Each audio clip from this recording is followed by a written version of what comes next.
Bonjour à tous et bienvenue pour cette nouvelle vidéo, une vidéo hors série jeu de société pour vous présenter un jeu de société que j'aime beaucoup, c'est Seasons. Donc Seasons, c'est quoi? C'est un jeu de société créé par Régis Bonessé et illustré par Nayad. Donc Nayad qui est un illustrateur que j'apprécie beaucoup. Et la mécanique du jeu va tourner autour des saisons, donc l'hiver, le printemps, l'été et l'automne, et également des différents éléments comme le feu, la terre, l'air et l'eau, pour pouvoir jouer vos différentes cartes. Car oui, c'est un jeu de cartes stratégique pour jouer donc des cartes qui vont être en votre faveur, en défaveur de votre adversaire, etc. Ce jeu se joue de 2 à 4 joueurs et je vais vous présenter donc les différents éléments contenus à l'intérieur pour savoir comment jouer. Pour les personnes qui ne connaissent pas du tout le jeu, je vous invite à regarder la vidéo entièrement. Pour celles qui veulent découvrir une seule partie du jeu ou redécouvrir, se souvenir d'une règle, je mettrai des timecodes dans la description pour que ce soit plus rapide. Donc on se retrouve tout de suite sur un plan avec tous les éléments disposés sur la table. Donc, on se retrouve maintenant avec les différents éléments sur la table. Donc, vous avez la piste des scores, les différents éléments avec l'air, le feu, la terre et l'eau, les cartes que vous allez jouer, tout comme votre adversaire, le plateau central où vous êtes compté les années et les saisons, pardon, et les dés des saisons également autour. Et enfin, vous avez les plateaux des différents joueurs avec différents marqueurs à côté que je vais expliquer plus tard. Donc on se retrouve tout de suite pour vous expliquer tout d'abord les différents niveaux pour lesquels vous pouvez jouer dans Seasons. Donc en effet, dans Seasons, vous avez différents niveaux pour progresser, on va dire. Vous en avez 3. Vous avez un niveau apprenti, pour lequel vous allez avoir des decks déjà préconstruits de 9 cartes, donc, parce que chaque joueur commence la partie avec 9 cartes. Donc chaque carte ont chacun un numéro. Donc vous avez la liste de différentes cartes qui vont vous être données pour créer votre deck d'apprenti. Ensuite, vous avez un niveau intermédiaire pour lequel vous allez uniquement jouer avec les cartes de 1 à 30. Et cette fois-ci, les cartes vont être distribuées, donc 9 cartes vont être distribuées à chaque joueur, donc 2, 3 ou 4 joueurs. Et vous allez en récupérer une de votre main, puis vous allez passer les 8 autres à votre voisin de gauche, qui lui-même aura fait la même chose, donc 8 cartes vont tourner entre tous les joueurs, puis vous allez à nouveau sélectionner une carte parmi les 8 que vous aurez en main, vous allez la mettre dans votre main, vous allez faire tourner les 7 restantes, ainsi de suite, jusqu'à ce qu'il en reste aucune. Comme ça, vous allez constituer votre deck de 9 cartes, et on minimise entre guillemets la chance du tirage. Même chose pour le dernier niveau, donc le niveau un peu plus expérimenté, on va dire, quand vous commencez à connaître déjà bien le jeu et les mécaniques du jeu. Vous allez pouvoir prendre les 50 cartes disponibles dans le jeu. Chaque carte sont disponibles en 2 exemplaires.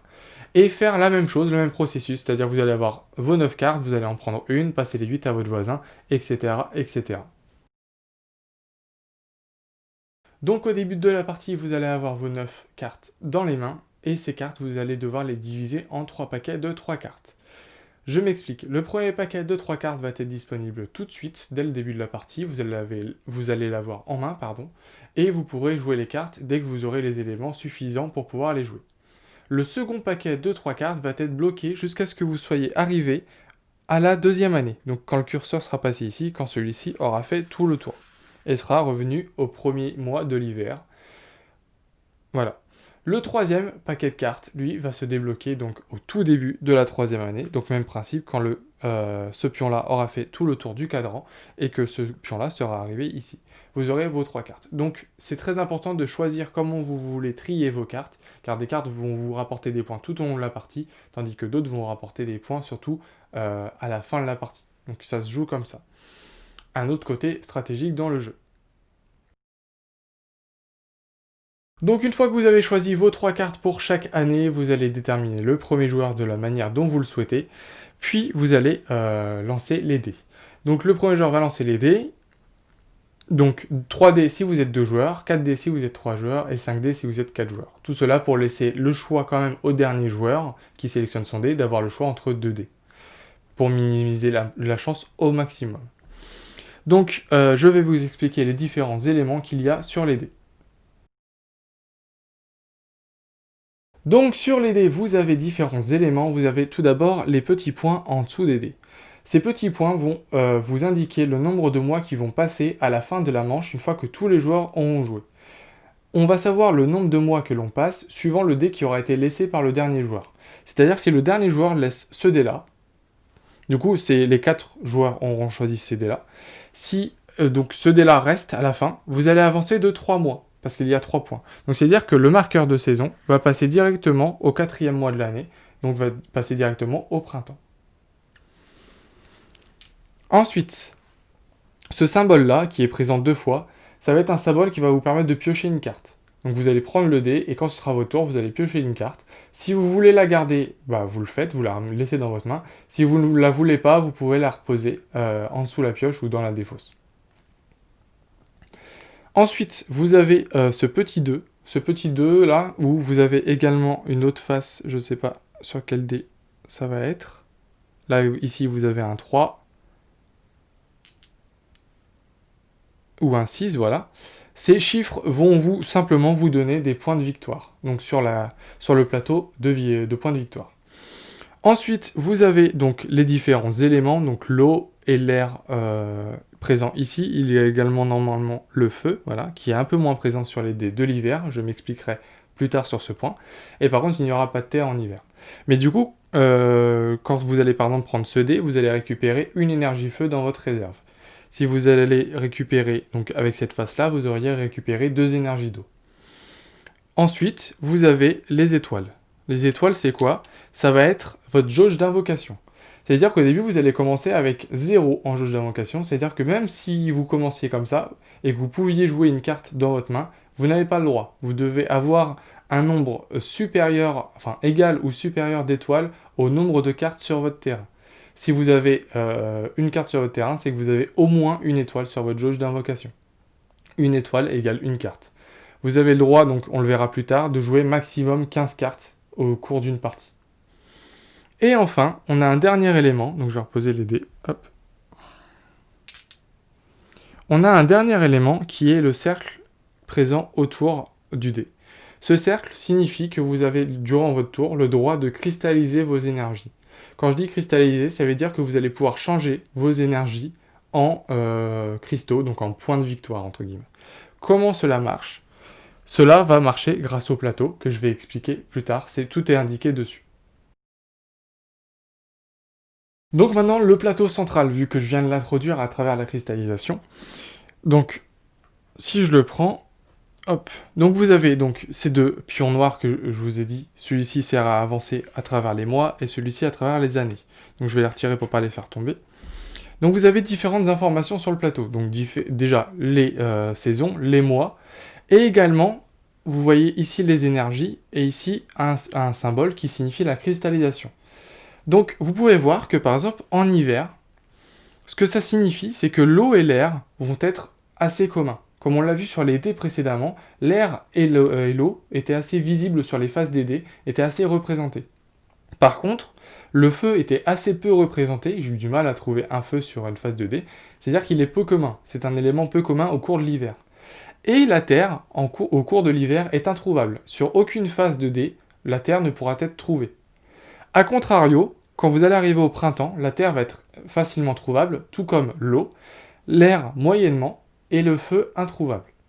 Donc ça va varier au fur et à mesure des saisons, donc il faut également savoir quand est-ce que vous voulez jouer vos cartes, en fonction des disponibilités, et également garder des énergies dans votre réserve en fonction de où vous vous situez dans l'année, et ce que vous comptez faire dans la suite de l'année, ou même de la partie. C'est le fait que ces éléments soient communs, peu communs ou inaccessibles, va également jouer sur leur coût quand vous allez vouloir cristalliser vos énergies. En effet, quand vous allez vouloir cristalliser par exemple en hiver de l'eau ou de l'air, vos différentes énergies d'eau et d'air vont valoir un cristal. Cependant, si en hiver vous voulez cristalliser du feu, le feu va valoir 2 cristaux. Et la terre, vu que c'est inaccessible, mais si vous en avez gardé dans votre réserve, ce qui est totalement faisable et possible, vous allez pouvoir cristalliser cette terre en 3 cristaux. Si vous avez donc de l'eau et de l'air et que vous êtes en hiver, vous n'avez pas envie de les cristalliser et tout ça, mais par contre, vous savez que l'air au cours de l'été est inaccessible, donc il vaudra 3, et que l'eau de l'automne, pardon, va valoir 3 cristaux également. Donc c'est à vous de savoir quand est-ce que vous voulez cristalliser, si vous voulez cristalliser, que vous n'êtes pas obligé. Il y a des cartes également qui vous permettent de cristalliser 3 énergies identiques en 9 cristaux, etc. Donc il y a des moyens de contourner quand même la phase du dé. Et c'est pas parce que vous avez un cercle sur votre dé vous disant que vous pouvez cristalliser que vous êtes obligé de cristalliser. Donc voilà, je vous ai présenté le plateau. Et maintenant, on va passer aux différents plateaux individuels des joueurs. Donc maintenant, les plateaux. Donc on prend un plateau au hasard, par exemple le violet, c'est juste l'illustration qui change, en aucun cas les pouvoirs changent ou quoi que ce soit. Donc vous avez différents éléments sur les plateaux importants. Vous avez la réserve, donc réserve d'énergie qui vont maximum jusqu'à 7 énergies dans votre réserve, sauf avec un pouvoir d'une carte, mais ça j'y reviendrai plus tard.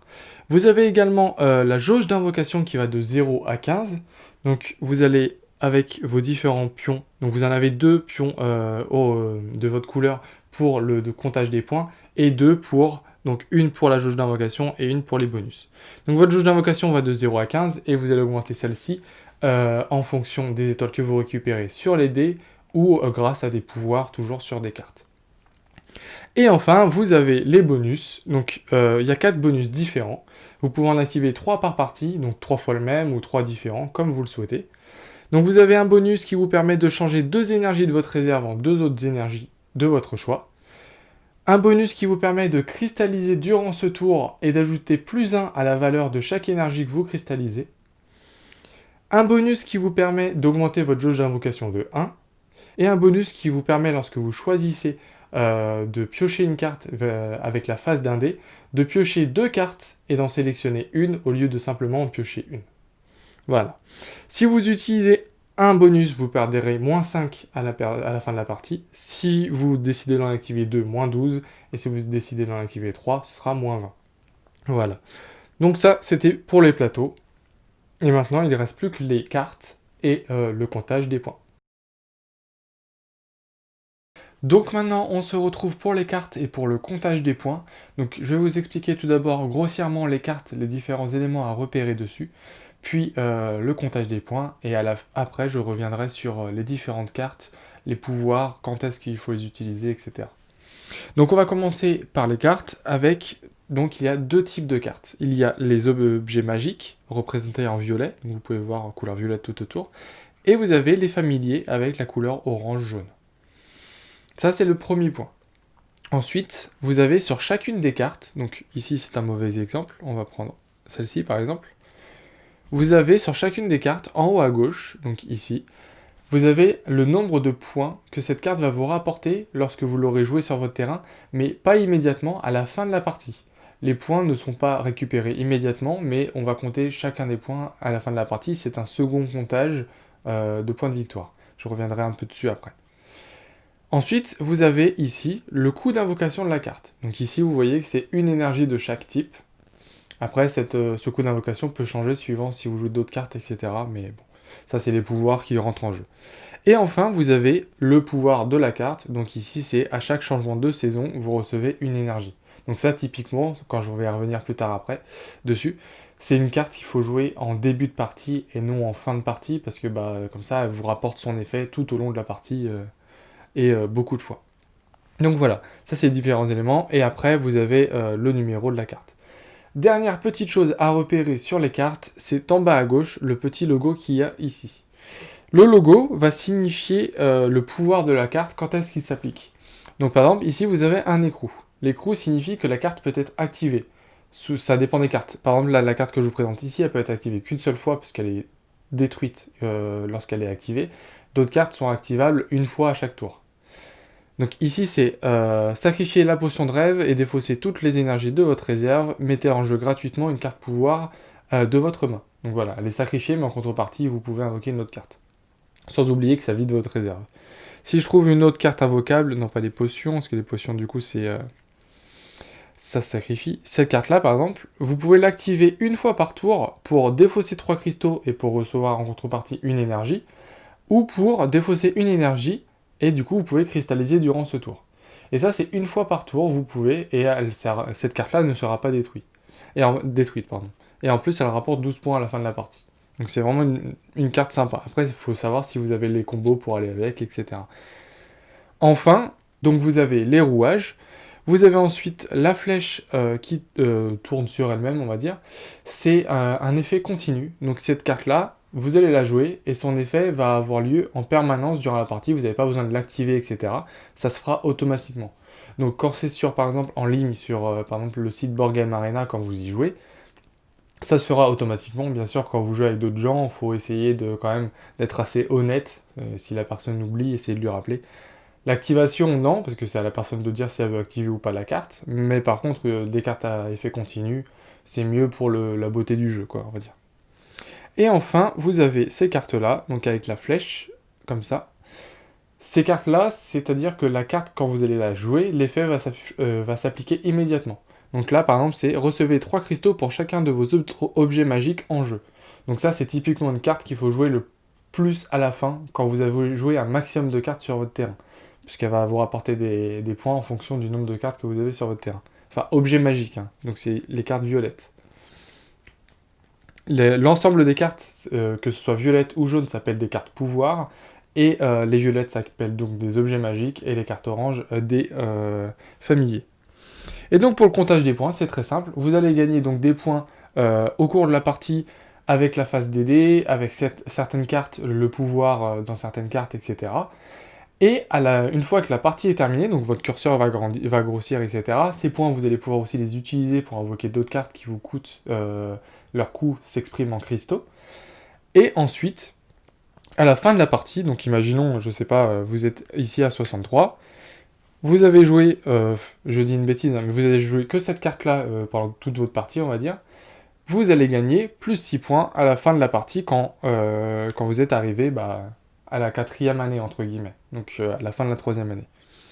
Donc voilà, ça va se passer comme ça. Et deux petites choses, vous allez perdre également des points, donc en fonction des bonus que vous avez utilisés sur votre piste, sur votre plateau individuel, comme je vous l'ai exprimé tout à l'heure, et vous allez également perdre 5 points par carte dans votre main que vous n'avez pas joué à la fin de la partie. Donc faut faire attention, avoir assez d'étoiles, avoir assez d'énergie, etc. D'où l'intérêt d'essayer d'accélérer la partie si vous voyez que votre adversaire il lui reste des cartes et que vous êtes bien, lui laissez pas le temps de finir sa main, ce serait idiot et vous perdriez sûrement. Donc voilà, c'était pour vous expliquer un peu les règles. Maintenant, je vais rentrer un peu plus en précision dans les cartes, sans trop le faire non plus. Donc on se retrouve tout de suite avec les cartes un peu disposées différemment pour vous expliquer tout ça. Donc on se retrouve sur un plan beaucoup plus épuré avec uniquement les cartes que j'ai divisées en 5 paquets. C'est à peu près comme ça que moi je fonctionne dans mon tri de cartes en fait. Quand je me retrouve avec mes 9 cartes au final, pour savoir comment les partager entre mes 3 saisons. Enfin, entre mes 3 années. Donc vous avez ici un paquet de cartes que j'ai mis, ce serait plutôt les cartes, on va dire, on peut les jouer un peu n'importe comment. C'est un peu des cartes qu'on peut jouer à n'importe quel moment plutôt. Il n'y a pas vraiment de règles. Après, vous allez le voir en fonction de votre partie. Je reviendrai dessus après. Ici, vous avez les potions. Donc les potions, il y en a 4 au total. Donc avec 2 exemplaires de chaque. C'est des cartes que vous allez sacrifier pour accéder à un pouvoir. Donc je reviendrai pareil dessus après. Ici, vous avez juste une carte. C'est Titus. Je vais venir tout de suite dessus. C'est juste parce que son pouvoir est un peu spécial et un peu traître si vous la jouez. C'est qu'à la fin de la manche, chaque adversaire vous donne un cristal. Sauf que si un adversaire ne peut pas vous donner de cristal, vous sacrifiez votre carte. Donc cette carte-là, faut la voir, on va dire, au début. Sauf que si les autres joueurs ne jouent pas de cristaux, enfin ne récupèrent pas de cristaux assez vite ou quoi que ce soit, va rester dans votre main assez longtemps pour rien, etc. Donc c'est une carte un peu traître, j'aime pas trop la jouer, je sais jamais trop comment la jouer, donc voilà. Après, si clairement votre adversaire il joue une certaine carte, hop, si je viens ici, s'il joue cette carte-là, qui, quand vous l'activez, au lieu d'effectuer l'action des dés, vous relancez les dés et vous faites l'action du dé que vous avez relancé, et vous gagnez 2 cristaux en contrepartie, donc c'est là que vous savez que votre adversaire va souvent gagner des cristaux, là vous pouvez la jouer tranquillement. Et voilà. Du coup, ce paquet-là que je viens de prendre, ce sera plutôt les cartes que vous allez essayer de jouer en début de partie, car leurs effets sont à long terme et ou soit, comment dire, Il vous rapporte des points assez régulièrement dans la partie, donc il faut vraiment les jouer en début de partie. Et ici, vous avez les cartes à strictement jouer, enfin pour moi, en fin de partie, surtout celle-ci en fait. Du coup, je vais commencer par ce paquet-là aussi, parce qu'il est plus petit. Donc ici, vous allez recevoir 3 cristaux pour chacun de vos autres objets magiques en jeu.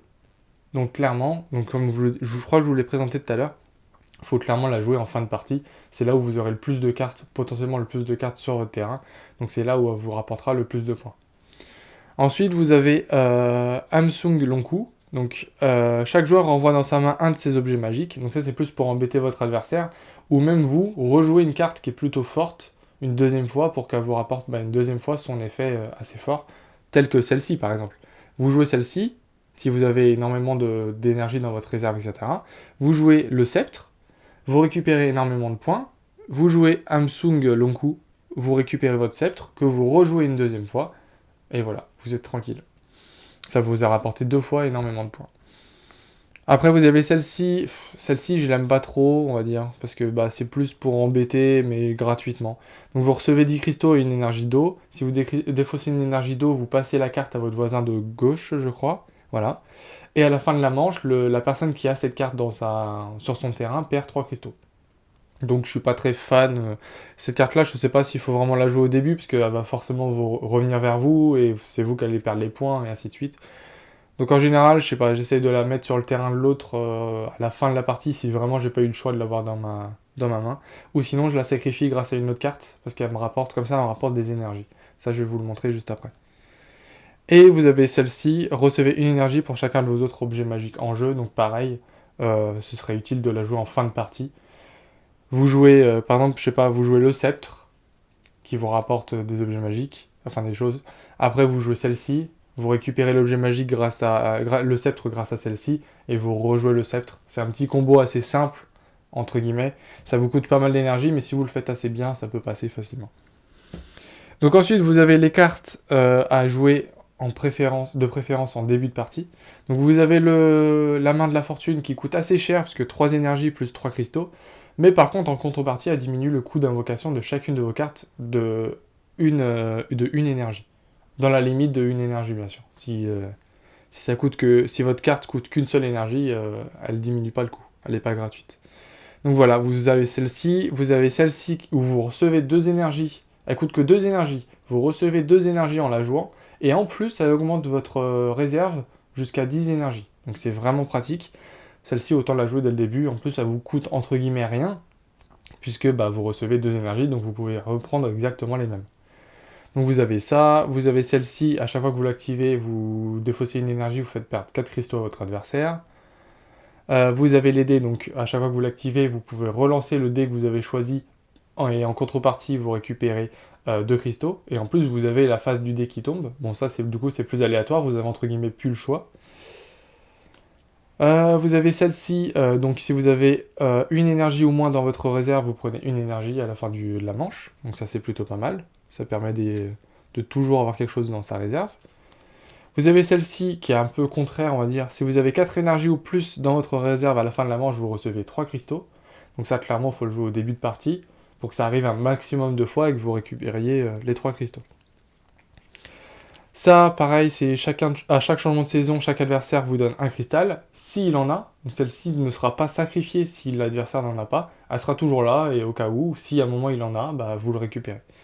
Et donc là, celle-ci, c'est un coût en cristaux dépendant du nombre de joueurs. Donc à 2 joueurs, c'est 3 cristaux, etc.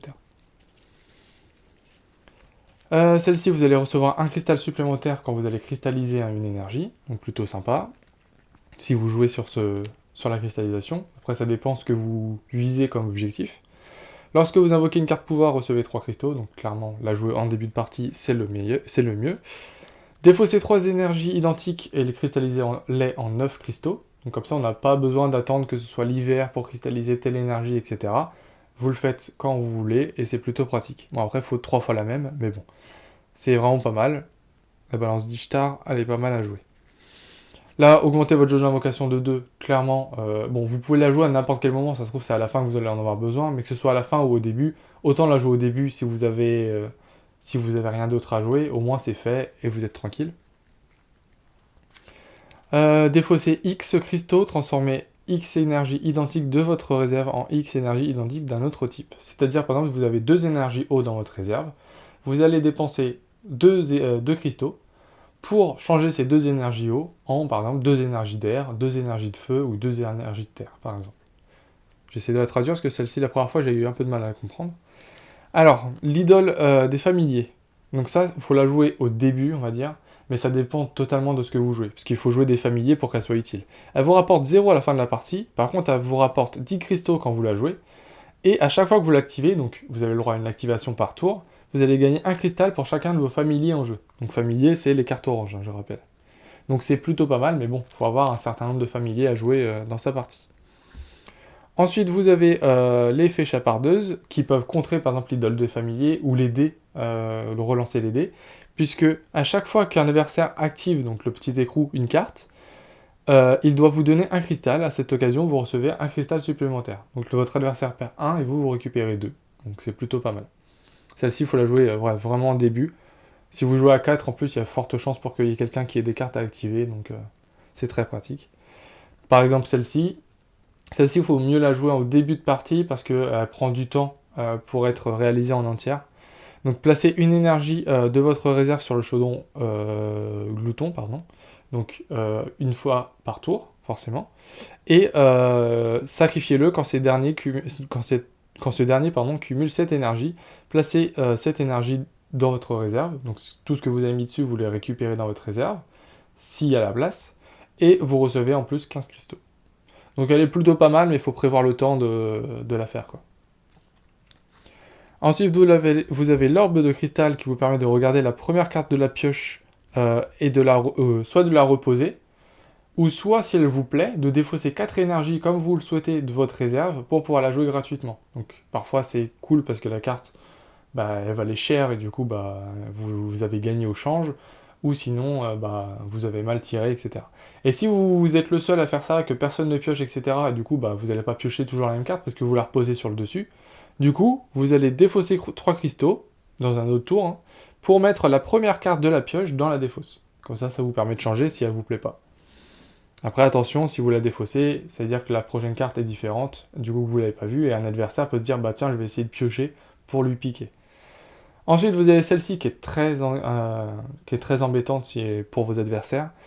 Pour invoquer une carte pouvoir, vos adversaires doivent vous donner un cristal au préalable. Donc clairement, celle-ci, vous la jouez, si vous y arrivez, vous la jouez tour 1. Votre adversaire, pour jouer sa première carte, il doit forcément avoir au moins un cristal de récupérer, donc c'est très contraignant. Et ensuite, on arrive à 2 cartes très fortes qu'il faut surtout prendre. Si vous les voyez, vous les prenez. Lorsque vous invoquez une carte pouvoir, recevez une énergie, donc très fort, parce qu'en gros ça diminue votre coût d'invocation de 1 a posteriori, mais ça le diminue quand même de 1, et celle-ci, donc à chaque changement de saison, recevez une énergie, donc très fort. Ces 2 cartes-là, en général, faut les prendre directement. Tout comme la main de la fortune aussi, ça fait partie d'une carte très forte. Ensuite, donc vous avez les potions, donc potion de puissance, potion de rêve, potion de savoir et potion de vie. Donc la potion de puissance, vous allez la sacrifier, vous allez en contrepartie piocher une carte pouvoir, et vous allez augmenter votre jauge d'invocation de 2, donc plutôt fort. En plus, ça vous libère une place, du coup. Donc entre guillemets, vous augmentez votre jauge d'invocation de 3. Ensuite, vous avez la potion de rêve qui est très forte également, car il y a des cartes qui coûtent très cher, et donc celle-ci peut compenser. Vous sacrifiez la potion de rêve et vous défaussez donc toutes les cartes de votre réserve, mais en contrepartie, vous invoquez une carte gratuitement de votre main. Donc c'est très pratique, puisqu'il y a des cartes qui valent 6 énergies, c'est un peu dur à invoquer. Celle-ci aussi peut vous aider à invoquer une carte qui est difficile à invoquer par le nombre d'énergie qu'elle demande. En effet, vous allez sacrifier la potion de savoir et vous allez recevoir 5 énergies. Donc plutôt pas mal. Et celle-ci, sacrifier la potion de vie, cristalliser chacune des énergies de votre réserve en 4 cristaux, pardon. Donc celle-ci, c'est plutôt une carte qui va se jouer à la fin en général, sauf si vous avez quelque chose qui vous rapporte des cristaux en fonction des énergies de votre réserve à la fin. Une autre carte, ça dépend vraiment du jeu que vous allez jouer. Celle-ci, c'est suivant ce que vous avez sur place au moment où vous jouez. Donc voilà, ça c'était pour les potions. Et enfin, on se retrouve aux cartes qui peuvent être jouées à n'importe quel moment.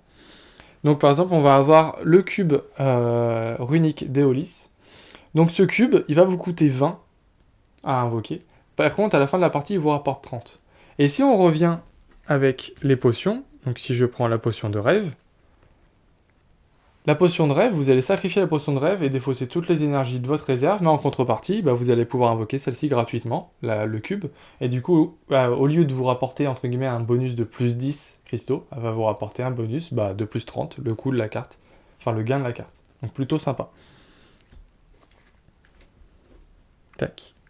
Donc ça c'était pour le cube, ensuite on va avoir ça, ça le jouer. On peut le jouer à n'importe quel moment, mais mieux vaut le jouer du coup à la fin d'une partie, ou à la fin en tout cas au moment où les réserves sont pleines. Choisissez un adversaire, recevez exactement le même nombre et le même type d'énergie que cet adversaire a dans sa réserve. Donc plutôt pas mal pour jouer une carte assez forte si vous en avez besoin, etc. À la fin de la partie, si vous possédez plus de cartes pouvoir en jeu que votre adversaire, recevez 20 cristaux. Donc à jouer à n'importe quel moment, mais du coup à prévoir qu'il faut jouer plus de cartes que votre adversaire. Et c'est strictement plus de cartes, hein, c'est pas égal ou plus. Piochez autant de cartes pouvoir que de joueurs, placez-en une dans votre main et donnez-en une à chaque adversaire. Ça, moi j'aime bien en général la jouer à la fin de la partie, parce que moi comme ça je peux récupérer la carte qui m'intéresse le plus et mettre un peu dans la mouise du coup l'adversaire en face. Chaque adversaire sacrifie une carte pouvoir. Bon ça rapporte beaucoup de points, mais après l'adversaire il peut sacrifier une carte qui vaut 0, une carte qui n'a plus d'effet, et du coup ça le contraint pas trop on va dire. Ça, c'est une carte, pareil, si vous la voyez au tout début, vous la prenez directement. En fait, il n'y a pas à réfléchir. Elle vous rapporte 10 points, donc déjà, c'est beaucoup. Elle vaut un peu cher, mais par contre, vous allez piocher 4 cartes pouvoir, et vous allez en invoquer une gratuitement parmi les 4. Donc la seule chose à faire attention quand vous jouez cette carte-là, c'est d'avoir une marge, entre guillemets, de 2 étoiles dans votre jauge d'invocation, puisque il va y avoir cette carte à invoquer, et la carte qu'elle vous permet d'invoquer également. Donc ne pas faire vraiment attention, parce que sinon la carte que vous pouviez invoquer gratuitement avec celle-ci sera sacrifiée, car vous n'aviez pas la place de la jouer. Les bots, donc ça c'est une carte assez embêtante. Avancer ou reculer le marqueur de saison d'une à 3 cases, c'est-à-dire que vous allez avancer donc de 1 ou 3 mois, de 1 à 3 mois, pardon, sur le cercle, le plateau central que je vous ai présenté tout à l'heure. Sur le plateau central que je vous ai présenté tout à l'heure. Et du coup, par exemple, si vous le combotez avec ce qui est beaucoup fait, avec Hamsung Longku, donc ce que je vous ai présenté tout à l'heure, donc celle-ci, c'est que vous allez, par exemple, vous voyez que votre adversaire, vous avez joué toutes vos cartes à part celle-ci, vous voyez que votre adversaire galère, et qu'il a beaucoup de cartes encore, vous jouez les bots, vous avancez, vous jouez ça pour récupérer vos bots qui coûtent 0, en plus elles sont gratuites, donc vous récupérez vos bots, vous rejouez les bots, vous réavancez de 3, vous finissez par exemple la partie, votre adversaire n'a pas eu le temps de jouer ses cartes, et voilà. Pour finir la partie, il faut être le dernier joueur par contre, parce que sinon, si vous êtes le premier joueur, les autres joueurs continuent de jouer après vous, et donc ils peuvent essayer d'utiliser des bonus, etc. pour jouer leurs cartes. Donc c'est un combo qui est qui est beaucoup utilisé, mais que je n'aime pas, mais bon. Ça casse un peu le jeu, on va dire. Là, celle-ci, bah, recevez juste 4 énergies et vous le placez sur cette carte-là. Une fois que les 4 énergies sont utilisées, vous ne pouvez pas remettre d'énergie à nouveau, ça ne fait pas d'extension de votre réserve. Ça ne marche pas comme ça. Ensuite, vous avez celle-ci qui est très simple aussi, recevez 9 cristaux. C'est les amulettes. Amulette de feu, donc c'est le même pouvoir que le calice, mais cette fois-ci, vous allez devoir payer pour invoquer la carte. Piochez 4 cartes pouvoir, placez-en une dans votre main et défaussez les cartes restantes. Donc voilà. Celle-ci, si vous êtes le joueur possédant strictement le plus de cristaux, chaque adversaire vous donne 5 cristaux. Donc celle-ci, vous le jouez à n'importe quel moment, juste au moment où vous êtes sûr d'être... où vous voyez que vous êtes le premier dans le nombre de cristaux. À la fin de la partie, si vous n'avez en jeu que des objets magiques, vous recevez 20 cristaux. Donc c'est-à-dire aucun familier. Celle-ci, par exemple, c'est une carte que vous pouvez également invoquer avec la potion de rêve, que vous sacrifiez et tout ça pour jouer une carte gratuitement. Parce que celle-ci, 6 énergies, c'est assez cher. Par contre, à la fin de la partie, vous recevez 3 cristaux pour chaque énergie de votre réserve. Donc voilà, c'est plutôt cool. Par contre, à faire attention à ne pas la jouer en même temps que la potion de vie, puisque la potion de vie, sacrifiez la potion de vie, cristallisez chacune des énergies de votre réserve en 4 cristaux. Donc il faut peut-être essayer, si vous avez les deux, essayez de jouer celle-ci d'abord, pour ensuite jouer celle-ci à la fin de la partie quand vous avez à nouveau plein d'énergie en main.